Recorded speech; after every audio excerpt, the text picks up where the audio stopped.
Good morning. આજે આપણે start કરીએ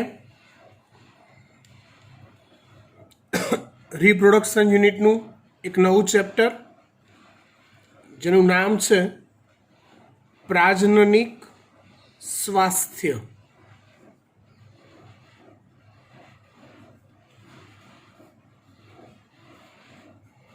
કયું ચેપ્ટર? પ્રાજનનિક સ્વાસ્થ્ય. આ ચેપ્ટરમાં ફક્ત અને ફક્ત ટેક્સ્ટબુક અથવા ચોપડીમાં જેટલી વિગતો આપેલી છે એટલું જ તમારે એક્સ્ટ્રા તરીકે પણ તૈયાર કરવાનું છે. બીજું કશું જ વધારાનું આ ચેપ્ટરમાં તૈયાર કરવાનું આવશે નહીં. ચેપ્ટર પ્રમાણમાં ઘણું જ સિમ્પલ છે એટલે સ્પીડમાં ચાલશે. આજે ચેપ્ટર સ્ટાર્ટ થશે અને નેક્સ્ટ લેક્ચરમાં ચેપ્ટર પૂરું થઈ જશે. ચેપ્ટરનો પહેલો પોઈન્ટ આપણે જોઈએ, પ્રાજનનિક સ્વાસ્થ્ય, સમસ્યાઓ અને વ્યૂહાત્મક આયોજન. પ્રાજનનિક સ્વાસ્થ્ય, સમસ્યાઓ અને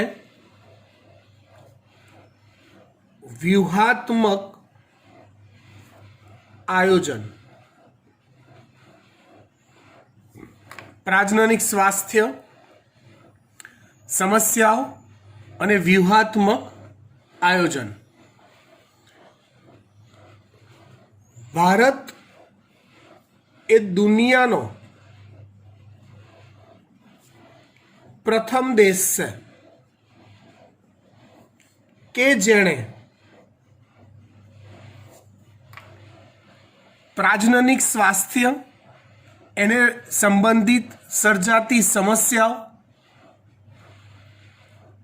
માતાનું સ્વાસ્થ્ય માટે એક મુહિમ ઊભી કરી છે, અથવા તો એવું કહેવાય કે સૌ પ્રથમ પ્રાજનનિક સ્વાસ્થ્યને રાષ્ટ્રીય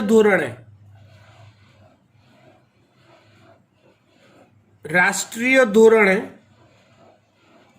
એનો અમલીકરણ કરેલો છે.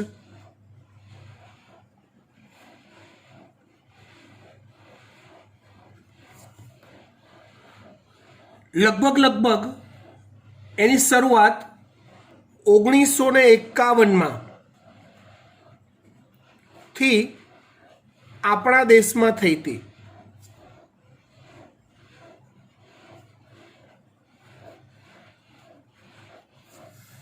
એનું કારણ છે કે ઓલરેડી ભારત વિશ્વમાં આમ જોવા જઈએ તો આપણે એમ કે ભાઈ ચલો ચીન કરતાં તો આપણે ત્યાં વસ્તી ઓછી છે. ભારત વિશ્વમાં દ્વિતીય ક્રમાંક ધરાવતો, વસ્તીમાં દ્વિતીય ક્રમાંક ધરાવતો દેશ છે. પહેલું તો ચીન છે એવું આપણે માનીએ છીએ, પણ વસ્તીની ગીચતાની દ્રષ્ટિએ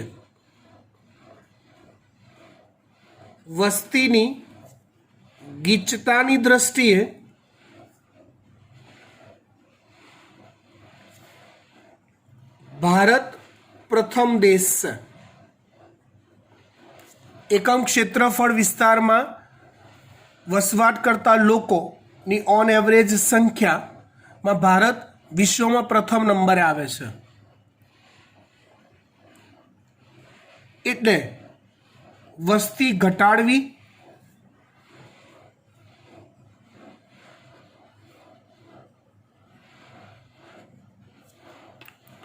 મતલબ કે પ્રજનન દર ઘટાડવો.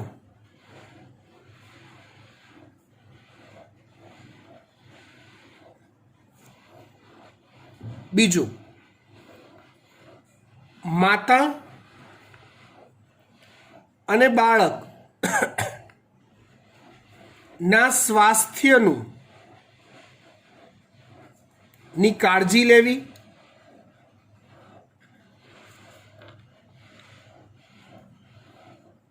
જાતીય સંક્રમિત રોગો જેને STDs કહેવાય, આખું નામ કહેવાય sex transmitted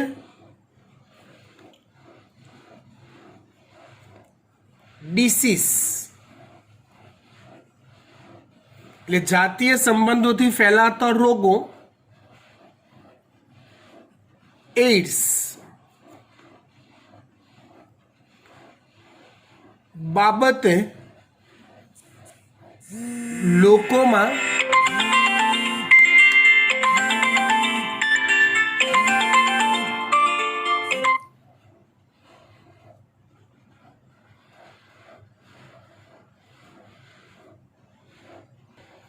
sorry for disturbance, હું બોલો આજે ફોન એરોપ્લેન મોડ પર મૂકવાનું ભૂલી ગયો હતો, તાવ થઈ ગયું, સોરી.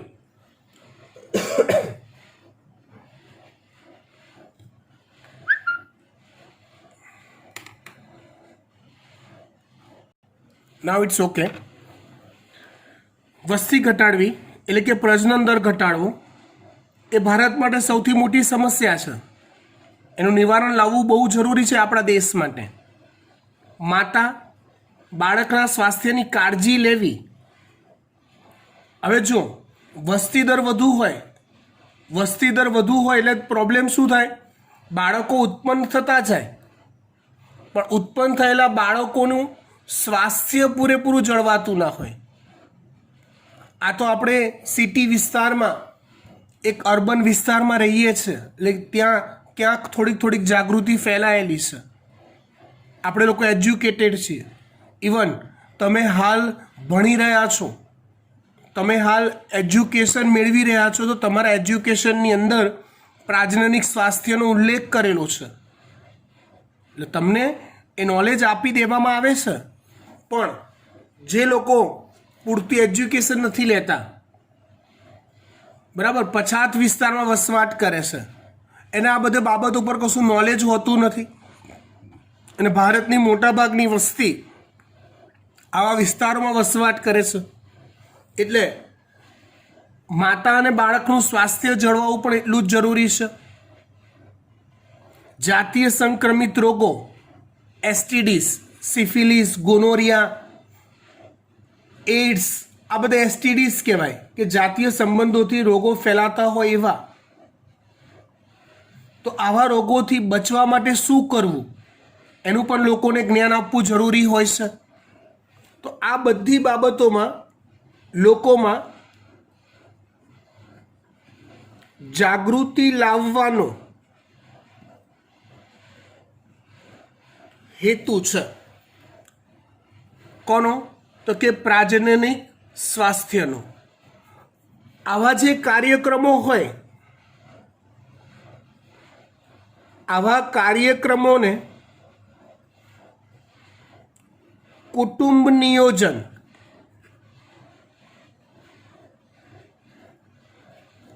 આવા કાર્યક્રમોને કુટુંબ નિયોજન કહેવામાં આવે છે.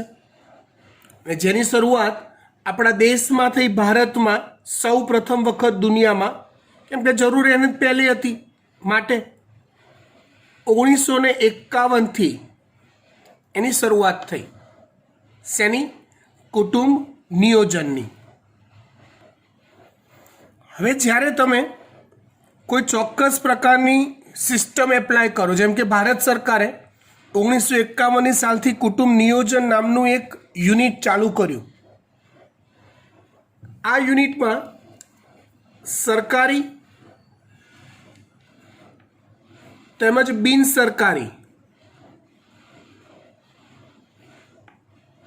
જેને NGO કહેવાય, નોન ગવર્મેન્ટ ઓર્ગેનાઇઝેશન, સરકારી એટલે ગવર્મેન્ટ ઓર્ગેનાઇઝેશન, સરકારી અને બિન સરકારી સંસ્થાઓ,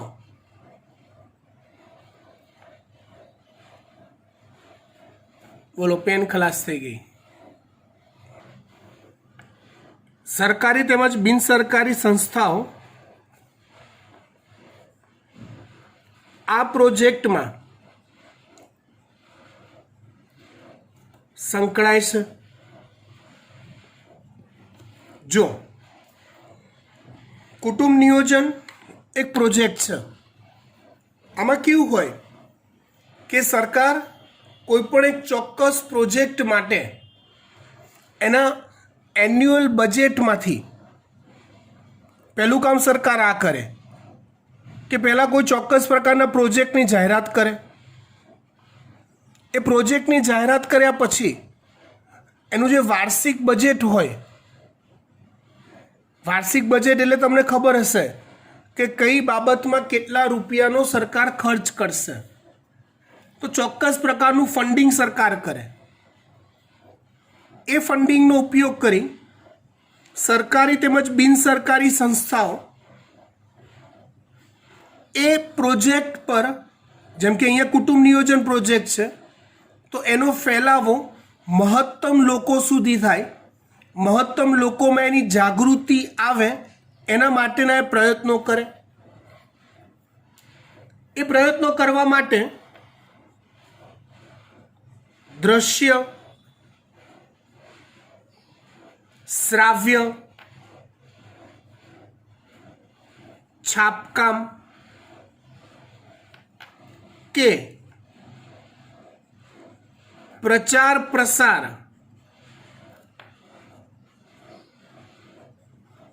માધ્યમોનો ઉપયોગ થાય.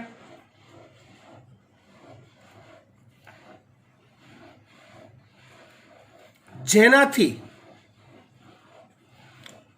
લોકોમાં જાગૃતિ આવે.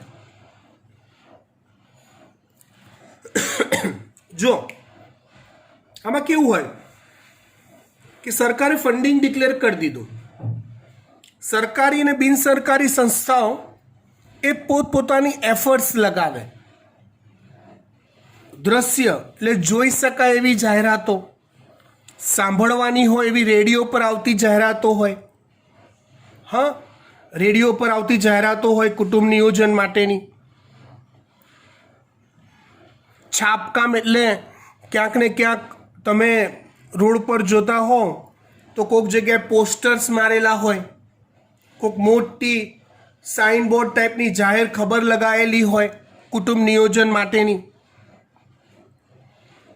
તમે ક્યાંક ને ક્યાંક એડ્સથી બચવા શું કરવું જોઈએ એવા બોર્ડ્સ ક્યાંક વાંચ્યા હશે. તમારે તો ભણવામાં બી આવે છે, પણ ચલો જે લોકો એ ભણ્યા જ નથી એ લોકોને ક્યાંથી નોલેજ લેવાનું? તો કે સાઇનબોર્ડ મારેલા હોય જાત જાતની જગ્યા હોય, ટીવીમાં જાહેરાતો આવે, પ્રચાર પ્રસાર માધ્યમો. તો આ બધું મફત થોડું થાય છે, એનો ખર્ચો થાય. એની પાછળનું ફંડિંગ સરકારે કરેલું હોય,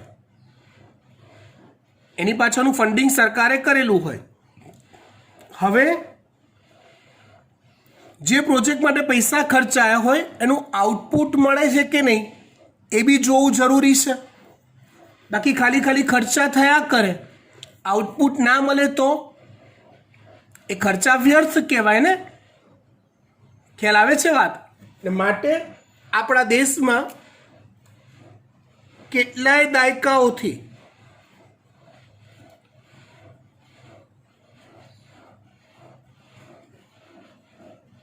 તેનું મૂલ્યાંકન કરવામાં આવે છે.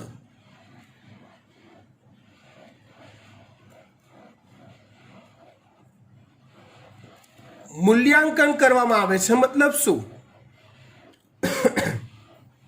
વસ્તી વધારામાં ઘટાડો થયો કે નહીં, વસ્તી વૃદ્ધિ દર ઓછો થયો, એની ચકાસણી કરવી વસ્તી ગણતરી દ્વારા. પાછલા દાયકા કરતાં આ દાયકામાં બાળકનો મૃત્યુદર જન્મ બાદ વર્ષ 2 વર્ષ બાળકની રોગપ્રતિકારક શક્તિ ઓછી હોય છે, હા, તેવા બાળકોનો મૃત્યુદર ઘટ્યો. નાની વયે લગ્ન કરતી સ્ત્રીઓની સંખ્યા ઘટી. કેટલી થઈ? જાતીય સંક્રમણથી ફેલાતા રોગોની ટકાવારી ઘટી. નવાયેલા રોગિષ્ઠોની સંખ્યા ઓછી થઈ. જો હા, તો આપણને મળેલી સફળતા કહેવાય. તો એનું મૂલ્યાંકન કરવું એટલું જ જરૂરી છે. અને જો મૂલ્યાંકનમાં આપણને સોલ્યુશન ના મળે મૂલ્યાંકનમાં આપણને સોલ્યુશન ના મળે તો આપણે શું કરવું પડે, એની સ્ટ્રેટેજીસ બદલવી પડે, પણ રિઝલ્ટ તો લાવવું જ છે આપણે. સમજ્યા કે ના સમજ્યા? આ આપણા જેવું છે.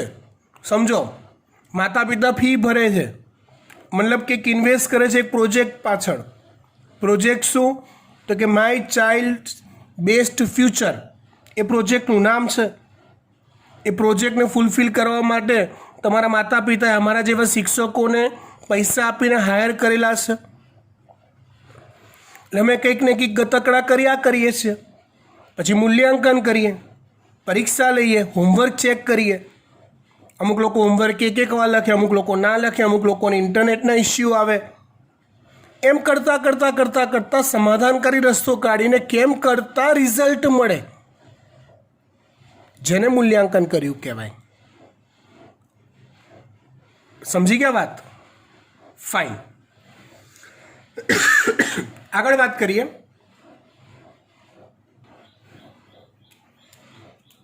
ભારત સરકારની આવી પ્રજનન સંબંધિત બધી જ સમસ્યાઓ, પ્રજનન સંબંધિત સમસ્યા એટલે બધું જ આવી ગયું.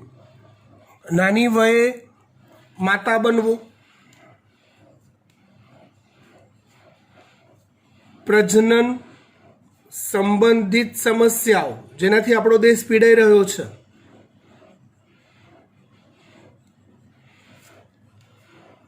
નાની વયે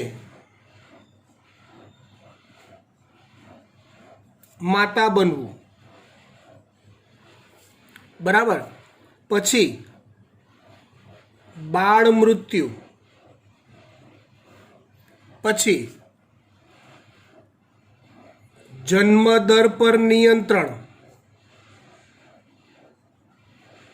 એટલે વસ્તી વૃદ્ધિ પર નિયંત્રણ,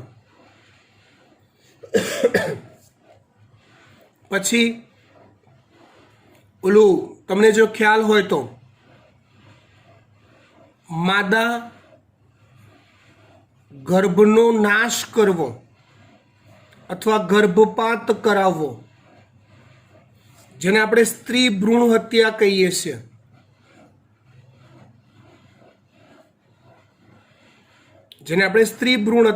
છીએ. ગર્ભની જાતીય તપાસ,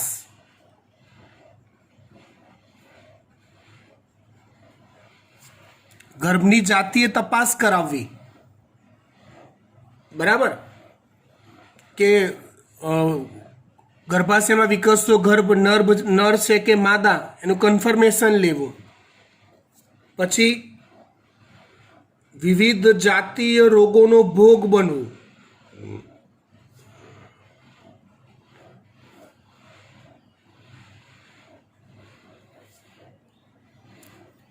આ અને આના જેવી અનેક સમસ્યાઓ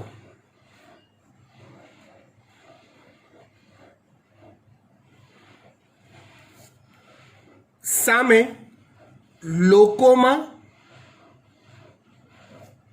જાગૃતિ લાવવા ભારત સરકારે શરૂઆત કરી કુટુંબ નિયોજનથી. પછી એ સંસ્થાનું કાર્યક્ષેત્ર ધીમે ધીમે વધારવામાં આવ્યું. આ બધા કાર્યોને અંદર એડ કરવામાં આવ્યા. એટલે પછી એનું નામ હાલ ચેન્જ કરી પ્રજનન અને બાળ સ્વાસ્થ્ય સંભાળ કાર્યક્રમ કરવામાં આવ્યો. પ્રજનન અને બાળ સ્વાસ્થ્ય સંભાળ કાર્યક્રમ આવું નામ કરવામાં આવ્યું, જેને ટૂંકમાં RCH કહેવાય છે. RCH એટલે શું?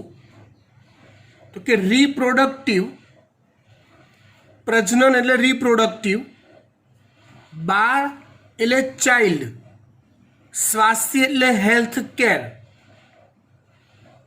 બરાબર. Reproductive, child, health care, reproductive, child, health care નામનું એક નવું યુનિટ તૈયાર કરેલું છે, એક નવી સંસ્થા. કે જે આ બધી બાબતો પર જાગૃતિ લાવવા માટેના પ્રયાસ કરે છે. હવે આવી જાગૃતિ લાવવીને એટલી સરળ નથી. એમાં બહુ બધા લોકોનું ટીમવર્ક અથવા બહુ બધા લોકોનો ફાળો ઇમ્પોર્ટન્સ છે. જેમાં તો આપણે જે પ્રચાર પ્રસાર માધ્યમો તો કીધા જ,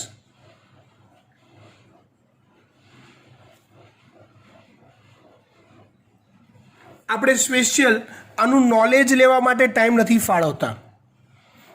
લાઈક ટીવી જોવા બેઠા તો કોઈક સિરિયલ જોવા બેઠા છીએ, પણ કોઈ પ્રાઇમ ટાઈમની સિરિયલ હોય, બહુ બધા લોકો જોતા હોય, તો એવી સિરિયલ જોવાની વચ્ચે એડવર્ટાઇઝ સ્વરૂપે તમને આ પ્રચાર પ્રસાર માધ્યમનો ઉપયોગ કરી આ બધી બાબતો પૈકી કોઈ એક બાબતે નોલેજ આપવામાં આવે, એક કે વધુ બાબતો માટે. તમે રસ્તા પર જતા હો, તમે સ્પેશિયલ આવું બધું વાંચવા નથી નીકળતા, પણ 4 રસ્તે ઊભા રહ્યા ટ્રાફિકમાં, ત્યારે આડી અવડી નજર નાખતા હોય હે, તો એ સમયે આવું કોઈક પ્રચાર માધ્યમનું બોર્ડ હોય.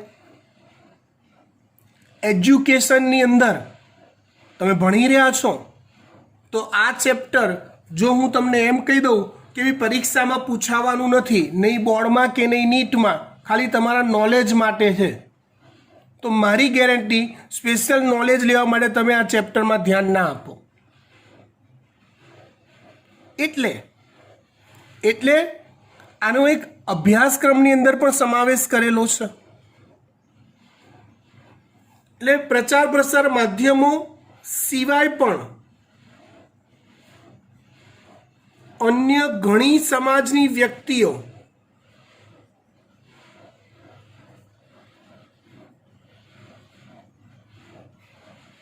નો સાથ સહકાર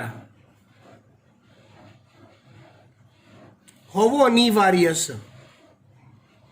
લાઈક માતા, તો તમારું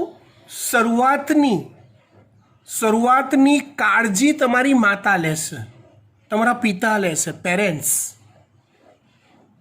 જો બેટા હું તમને શીખવાડું છું તો સાચા અર્થમાં મારી એક સામાજિક નૈતિક ફરજ છે, એ હેતુથી શીખવાડું છું. રાઈટ? ચોપડીમાં છે, પરીક્ષામાં પૂછાશે, તે તો તમે તૈયાર કરી જ લેવાના છો. આખું ચેપ્ટર પૈકી હું તમને એવું કહી દઉં ને બેટા વાંચી લો, ના ખબર પડે તો પૂછો, તો માંડ 10 શબ્દો એવા મળે, થિયરી નહીં, શબ્દો એવા મળે કે જે તમને વાંચતા ખબર ના પડે.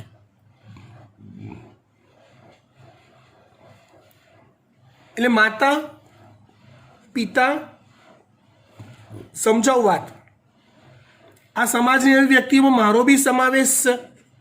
શિક્ષક, તમારા મિત્ર, બરાબર, અને અન્ય સમાજની અન્ય વ્યક્તિઓ.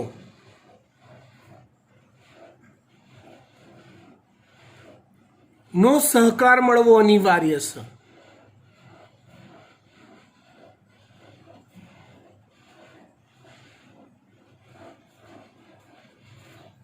એટલે સૌથી પહેલાં તો માતા પિતા એ પોતાની સંતતિ જે મોટી થઈ રહી છે, જનરલી આપણે આવા ટોપિક પર ઘરમાં ઓપનલી ચર્ચા નથી કરી શકતા. આપણે એટલું એક સામાજિક ડિસ્ટન્સ રાખી રહ્યા છીએ, સોશિયલ ડિસ્ટન્સ ડિસ્કશનનું. તો આવનારી પેઢી તરીકે તમારી એ નૈતિક ફરજ છે. શું તમે સ્વસ્થ ભારત ઈચ્છો છો? જો હા, તો તમે જ્યારે માતા પિતા બનો છો ત્યારે આ વસ્તુની કાળજી લેવી જોઈએ કે તમારું બાળક જ્યારે, ચલો બાળક 5, 6, 7 વર્ષનું છે, ઇટ્સ ઓકે, પણ તમારું બાળક જ્યારે 11, 12 વર્ષની ઉંમરે પહોંચે, ટીનેજર્સમાં પહોંચે છે, ત્યારે ટીનેજર્સમાં એને કેવી હોર્મોનલ ચેન્જીસની સમસ્યાઓનો સામનો કરવો પડશે, નોલેજ એને આપવું પડે. તમારે એઝ એ મિત્ર તરીકે એની સાથે વ્યવહાર રાખવો પડે, અમુક વાતોની ઓપનલી ચર્ચા કરવી પડે. હું કરું છું, હું મારા બાળક સાથે કરું છું આ બધી ચર્ચા. તમારે બી કરવી જોઈએ. એ ચર્ચા કરવાથી શું તમારી વચ્ચેની આમન્યાઓ બધી તૂટી જશે? ના. એ ચર્ચા કરવાથી આપણું બાળક જો કશું ખોટું કરી રહ્યું હશે તો એ અટકશે. એને સાચું જ્ઞાન પહેલું માતા પિતાએ આપવું પડે. શિક્ષક, મિત્ર, તમારે કોઈ મોટી ઉંમરની વ્યક્તિ મિત્ર હોય તેની પાસેથી પણ એ સાચું નોલેજ મેળવવું બહુ જરૂરી છે. તમને ના અંદાજો તો કહું તમને. હવે સમય એવો આવ્યો છે કે ભારત જેવા દેશની અંદર સિટી એરિયા કરતાં ગામડાઓની અંદર એસટીડીઝનું પ્રમાણ પુષ્કળ વધી રહ્યું છે. જાતીય સંક્રમિત રોગોનું, એડ્સ જેવા, સિફિલિસ, ગોનોરિયા જેવા. કેમ? કારણ કે એ લોકો પાસે એજ્યુકેશન જ નથી. એ લોકો ત્યાં સુધી ભણ્યા જ નથી. સમજો. માટે દાખલા તરીકે ચલો સિટી એરિયામાં, અર્બન એરિયામાં ભણેલી કોઈક વ્યક્તિ છે જેની પાસે આઈધર એજ્યુકેશનથી, આઈધર એના પેરેન્ટ્સથી, આઈધર એના શિક્ષકથી, આઈધર એના મિત્રથી કે પ્રચાર પ્રસાર માધ્યમોથી એની પાસે નોલેજ છે, તો એને એ ખબર છે કે કોકની સાથે જો જાતીય સંબંધ જો બાંધીએ છીએ તો કેટલી વસ્તુઓની કાળજી રાખવી જોઈએ. તો જાતીય રોગથી, એડ્સ જેવા ગંભીર રોગથી બચી શકાય. હા, એ નોલેજ આપણી પાસે છે. તો એ જ વસ્તુનો સમગ્ર ભારત દેશમાં ફેલાવો કરવો. નાની વયે લગ્ન ન કરવા. પુરુષ હોય કે સ્ત્રી સંતતિ હોય, બંનેને સમાન હક આપવો. સ્ત્રી ભ્રૂણ હત્યાનો ટાળવી, એની જાતીય તપાસ ન થવી જોઈએ. આવી ઘણી બધી મેચ્યોર લેવલની બાબતોનું અહીંયા સમાવેશ કરવામાં આવ્યો છે RCHમાં. બરાબર. હવે એક બીજો ટોપિક લઈએ. આ થઈ ચેપ્ટરની પ્રસ્તાવના કે પ્રાઇમરી ટોપિકની વાત. હવે લઈએ વસ્તી વિસ્ફોટ અને જન્મ નિયંત્રણ.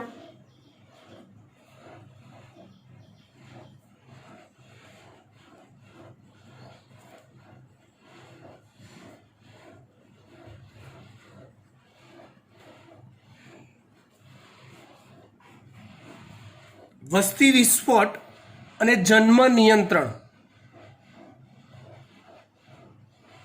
જો વસ્તી વિસ્ફોટ વિશે હું કોઈ ચર્ચા કરતો નથી, એ ચોપડીમાં આપેલી છે, તમને બહુ સારી રીતે ખબર છે, મારા કરતાં પણ વધુ. એટલે ડિરેક્ટલી આપણે વાત કરીએ છીએ જન્મ નિયંત્રણની.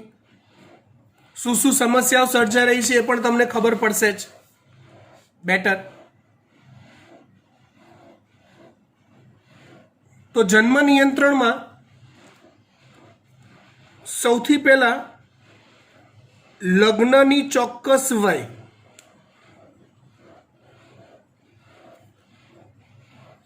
જેમાં પુરુષ જે છે એની 21 વર્ષ અને સ્ત્રી જે છે એની 18 વર્ષ નક્કી કરેલી છે. આમ છતાં બી ગ્રામ્ય વિસ્તારોમાં અને કેટલાક ચોક્કસ પ્રકારના સમાજમાં આનાથી ઓછી વયની સ્ત્રીઓના બી લગ્ન થઈ જાય છે. સમસ્યા બહુ નડે. માનસિક રીતે પૂરો વિકાસ ન થયો હોય અને લગ્ન થઈ જાય એટલે એ બાળકની સંભાળ પણ પ્રોપર ના રાખી શકે. આ બધી બહુ સમસ્યાઓ તમે સમજી શકો છો, રાઈટ. તો એક આ કર્યું કે 21 વર્ષ અને 18 વર્ષની વય મેચ્યોરિટી હોય એટલે બાળક ઉત્પન્ન કરવું કે ના કરવું. કેમ કે સમજો, મેચ્યોર વ્યક્તિ હોય દેશની, એ શું વિચારે કે હું એટલા જ બાળકો ઉત્પન્ન કરું કે જેની હું સાર સંભાળ સારી રીતે લાવી શકું. બીજું કે જો ઓલું ફિમેલની હેલ્થ બરાબર ન રહેતી હોય, આયર્ન હિમોગ્લોબિનની કમી રહેતી હોય, શરીર નબળું હોય, તો વારંવાર એને બચ્ચા ઉત્પન્ન કરવાનું સાધન ન માની અને નવી સંતતિ ઉત્પન્ન કરવા પર કંટ્રોલ લાવવો. એ મેચ્યોર વ્યક્તિ હશે, ભણેલી ગણેલી હશે તો એને સમજણ પડશે. બાકી તો શું થાય? બાળ મૃત્યુનો દર વધે, માતાઓનો મૃત્યુનો દર વધે, આ બધી સમસ્યાઓ રહે. પણ હાલ આપણે જોઈએ કે જન્મ નિયંત્રણ માટે પહેલાં તો એક વય નક્કી કરવી જરૂરી છે કે આ વયથી નીચલી વયે લગ્ન ન કરી શકાય. બરાબર. એ સિવાય જન્મ નિયંત્રણ માટેની કેટલીક કુદરતી પદ્ધતિઓ છે જેને સામાયિક સંયમ કહેવાય છે. સંયમ એટલે કંટ્રોલ, સામાયિક એટલે ચોક્કસ પીરિયડ દરમિયાન, ચોક્કસ સમયગાળા દરમિયાનનો કંટ્રોલ. જો તમે આની આગળનું ચેપ્ટર ભણ્યા એમાં એવું આવતું હતું કે ભાઈ સ્ત્રીમાં જ્યારે ઋતુસ્રાવની સાયકલ ચાલતી હોય ત્યારે 1 થી 13 દિવસ અંડપુટિકાનો વિકાસ થાય.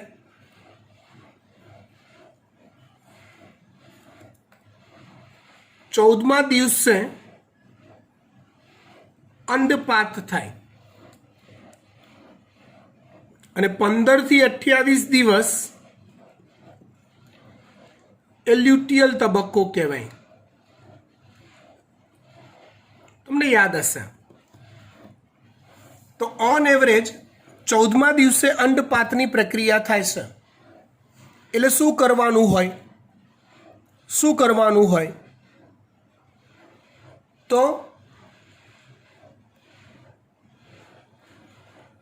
જ્યારે સમાગમની પ્રક્રિયા કરવામાં આવે હસબન્ડ એન્ડ વાઈફ વચ્ચે, તો લગભગ 10મા દિવસથી શરૂ કરી 16 કે 17મા દિવસ સુધી અંડપાત થાય છે. 14મા દિવસે સમજો તો 10મા દિવસથી શરૂ કરી 16 કે 17મા દિવસ સુધી કાળજી લેવામાં આવે. શું? તો કે સમાગમને ટાળવામાં આવે, કંટ્રોલ રાખવામાં આવે.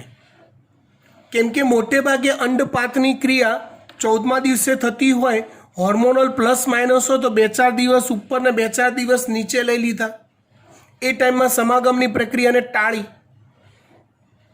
તો ગર્ભધારણની સંભાવનાઓ શું થઈ જશે? ઘટી જશે. શેની સંભાવનાઓ? ગર્ભધારણની સંભાવનાઓ ઘટી જશે. એ સિવાય કુદરતી પદ્ધતિઓમાં બીજું એક પદ્ધતિ છે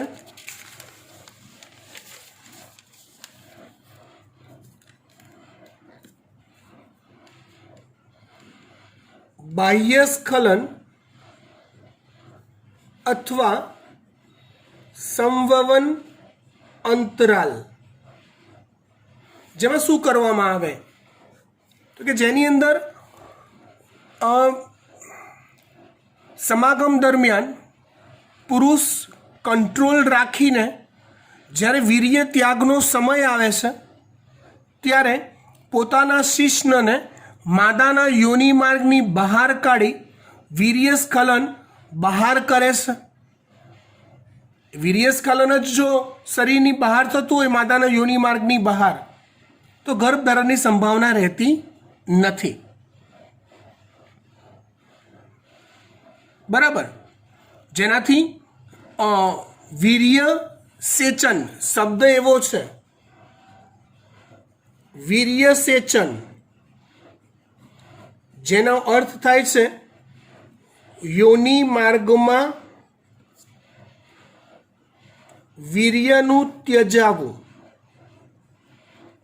તો વીર્ય સેચનની સંભાવના રહેતી નથી.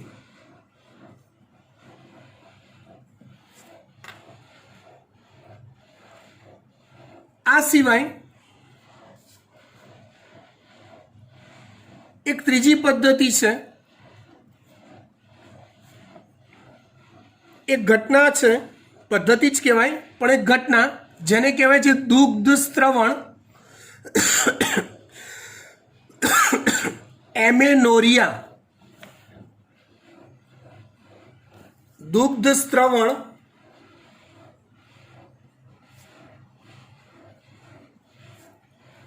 એનેમોરિયા એટલે શું? તો કે જ્યારે પ્રસૂતિ થઈ હોય, બાળકનું સર્જન થયું હોય, એ સમયે શરૂઆતના 6 મહિના સુધી જ્યારે પુષ્કળ દૂધ સ્ત્રાવ થતો હોય સ્તનગ્રંથિમાંથી, એ સમયે ઋતુચક્ર ચાલતું નથી. ત્યારે ઋતુચક્ર ચાલતું ન હોય ત્યારે જો સમાગમ કરવામાં આવે તો પણ ગર્ભધારણની કોઈ શક્યતાઓ રહેતી નથી. પણ આવી જે કુદરતી પદ્ધતિઓ છે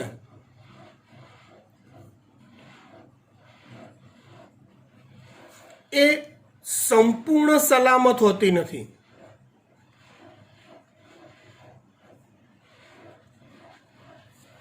મતલબ કે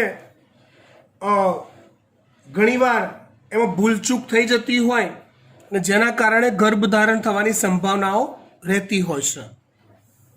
એટલે ગર્ભધારણને રોકવા માટેની અવરોધન પદ્ધતિઓનો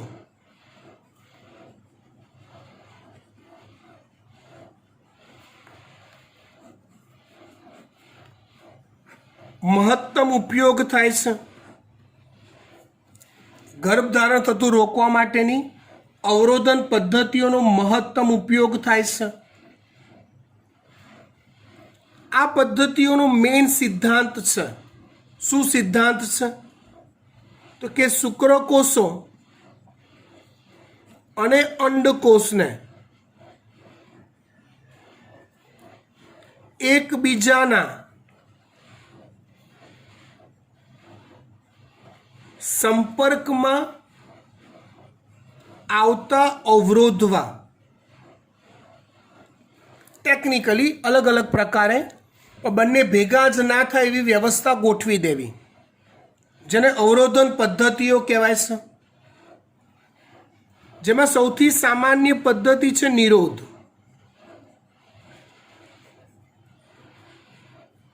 આવા સ્ત્રી નિરોધ અને પુરુષ નિરોધ જનરલી વધુ પ્રચલિત છે. પુરુષ નિરોધ, પણ સ્ત્રી નિરોધ પણ આવે છે. આવા 2 પ્રકારના નિરોધનો ઉપયોગ કરી શકાય, જેને કોન્ડમ પણ કહીએ છીએ. પ્રચલિત શબ્દ છે કોન્ડમ, જે એક રબરની બનેલી ઇલાસ્ટિક જેવી રચના છે, સ્ટ્રેચેબલ, જે કાં તો પુરુષના શિશ્નને પહેરાવી દેવામાં આવે છે એની ઉત્તેજિત અવસ્થા ધારણ થયા પછી, કાં તો માદાના યોનિ માર્ગમાં કે ગ્રીવામાં એને દાખલ કરવામાં આવે છે જો સ્ત્રી નિરોધ હોય તો. આ એક ભૌતિક અવરોધ થયો.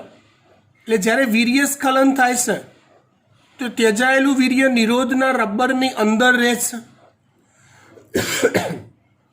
એટલે ફલનક્રિયા સફળ થતી નથી. આ સર્વસામાન્ય પદ્ધતિ છે અને આનો પ્રચાર અથવા એનો ફેલાવો પણ મેક્સિમમ રહેશે. કારણ તો કે એક અવરોધન પદ્ધતિ તો છે જ, પણ તે એડ્સ જેવા જાતીય રોગોથી રક્ષણ પણ આપે છે.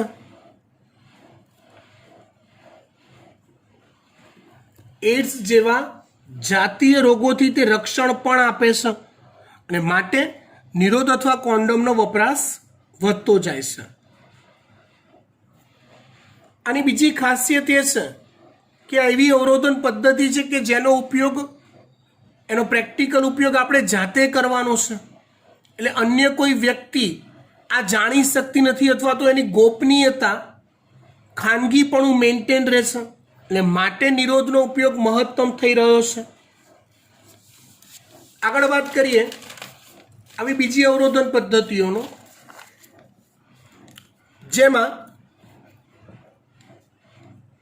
આંતરપટલ, ગ્રીવા ટોપી, આ બધા શબ્દો આપણે સાંભળ્યા નહીં હોય. વોલ્સ નો સમાવેશ થાય. આ બધી રચનાઓ ભૌતિક અવરોધનની જ છે, પણ માદાના યોનિ માર્ગ કે ગ્રીવા માટેની છે.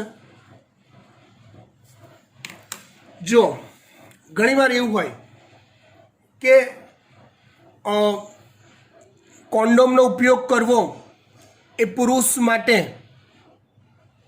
અનકમ્ફર્ટેબલ ફીલ થતો હોય, તો એવા સંજોગોમાં આ બધી અન્ય મેથડ્સનો બી ઉપયોગ કરી શકાય છે. સમજી ગયા? આ જે વાત થઈ ને એ આપણે જાતે ઉપયોગમાં લઈ શકીએ, અથવા ગોપનીયતા જળવાઈ રહે રીતે ઉપયોગ કરી શકાય એવી અવરોધન પદ્ધતિઓ છે. હવે બીજી પદ્ધતિઓની વાત કરીએ કે જેમાં તમારે ડૉક્ટર કે નર્સ જેવી કોઈ નિષ્ણાંત વ્યક્તિઓનો તમારે મદદ લેવી પડે, જેને કહેવાય છે અંતઃગર્ભાશય ઉપાયો. ટૂંકું નામ છે IUDS. IUDS નું આખું નામ થાય,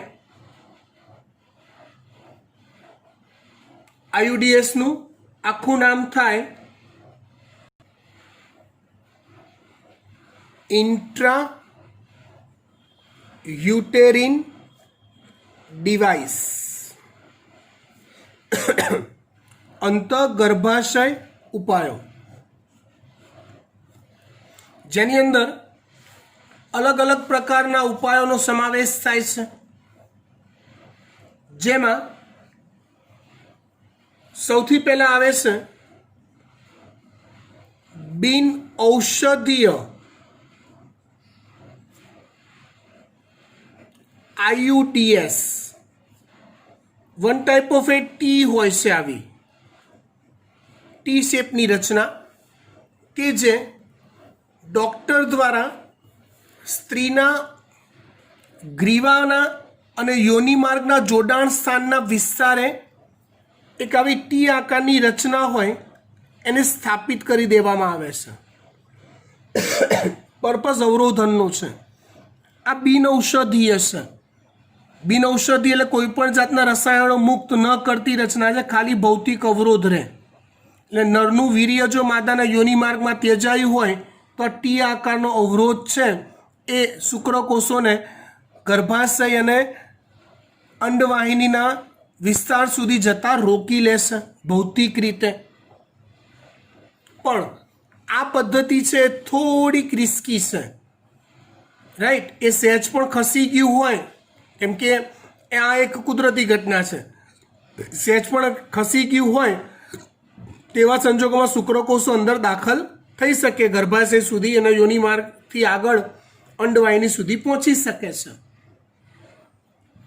બીજું આવે છે કોપર મુક્ત કરતું.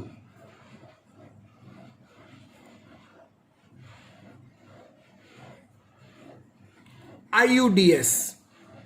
આ પણ આવી ટી જો આવે છે જેને કોપર ટી કહેવાય.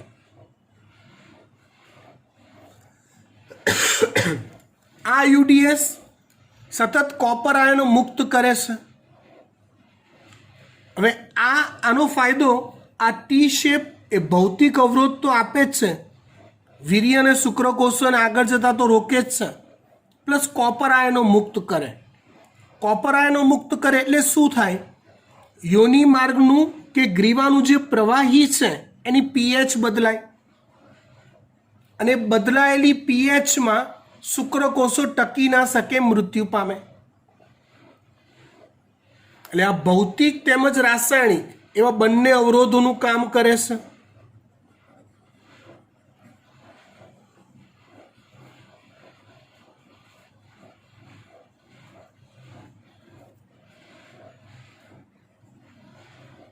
એટલે આ પહેલી કરતાં બીજી અવરોધન પદ્ધતિ જે છે એ વધુ યુઝ ટુ છે, એટલે વધુ ઉપયોગમાં લેવાય છે. ત્યાર પછી ત્રીજું આવે છે અંતઃસ્ત્રાવ મુક્ત કરતા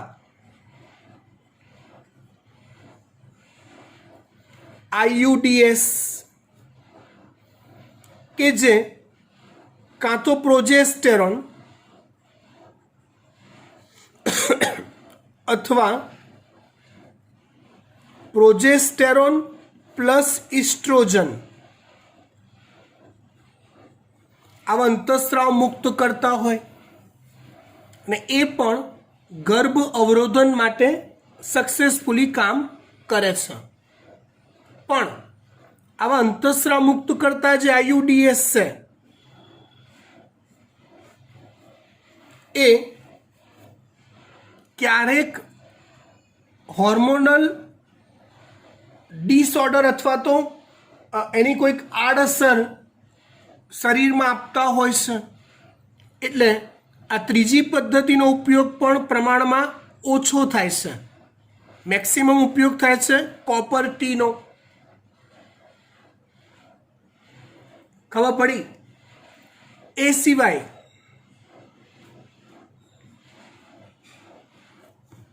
ત્રીજી પદ્ધતિ છે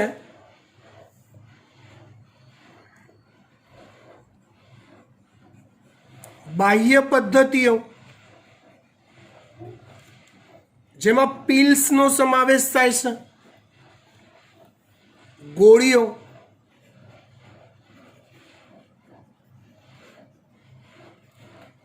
સહેલી નામની ગોળી, જો તમે નામ સાંભળ્યું હોય તો ભારતે સંશોધન કરેલી આ ગોળી છે લખનૌ યુનિવર્સિટીની અંદર.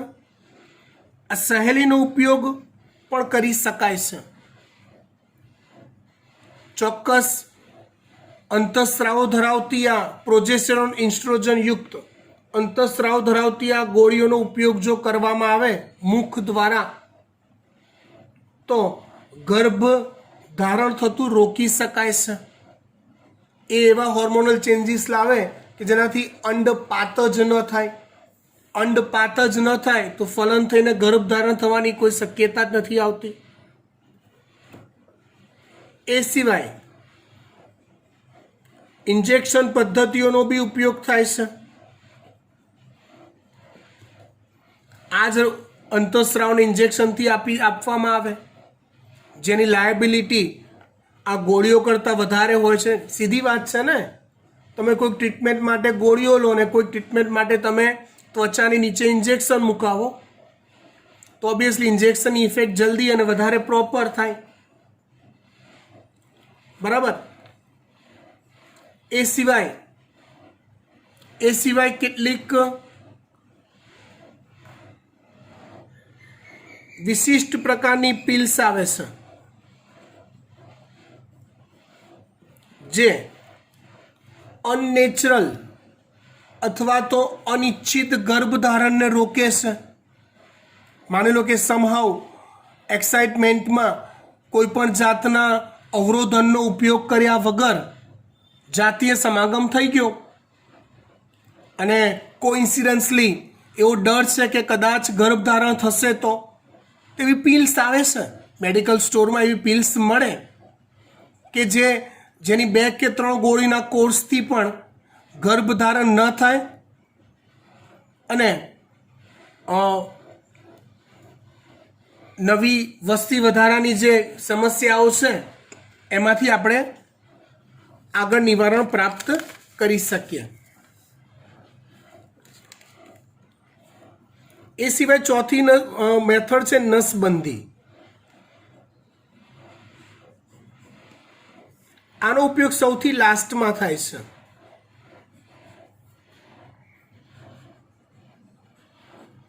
નસબંધી એટલે શું? તો કે પુરુષની શુક્રવાહિનીઓને વાઢકાપ એટલે સર્જરી કરીને કાં તો કાપી નાખવી કાં તો એને બાંધી દેવી, મતલબ એ પાઇપ બ્લોક કરી દેવી. એવી રીતે સ્ત્રીમાં અંડવાહિનીનો ભાગ હોય એને બ્લોક કરી દેવો. આવા સંજોગોમાં સફળ મૈથુન ક્રિયા તો થઈ શકે, સમાગમ સફળ થઈ શકે, પણ પુરુષ દ્વારા ત્યજાતા વીર્યમાં શુક્રકોષો ના હોય. સ્ત્રી પણ જાતીય ઉત્તેજના પ્રાપ્ત કરી શકે પણ એમાં અંડપાત ન થાય. પણ આ મેથડનો માઇનસ પોઈન્ટ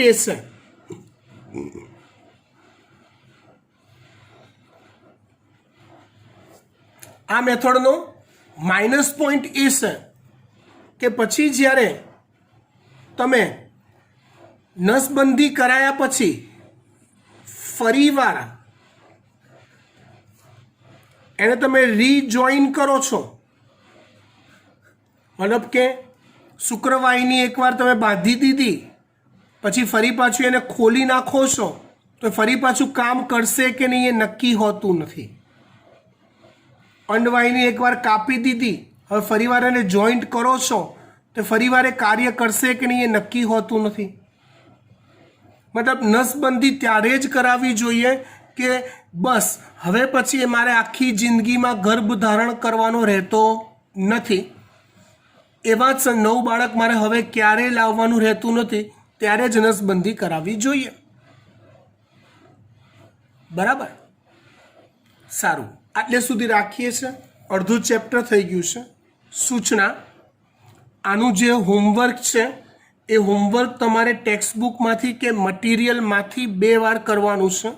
મેં લખ્યું છે એમાંથી કરવાનું નથી. હું આના ફોટોગ્રાફ્સ મૂકીશ નહીં. Thank you.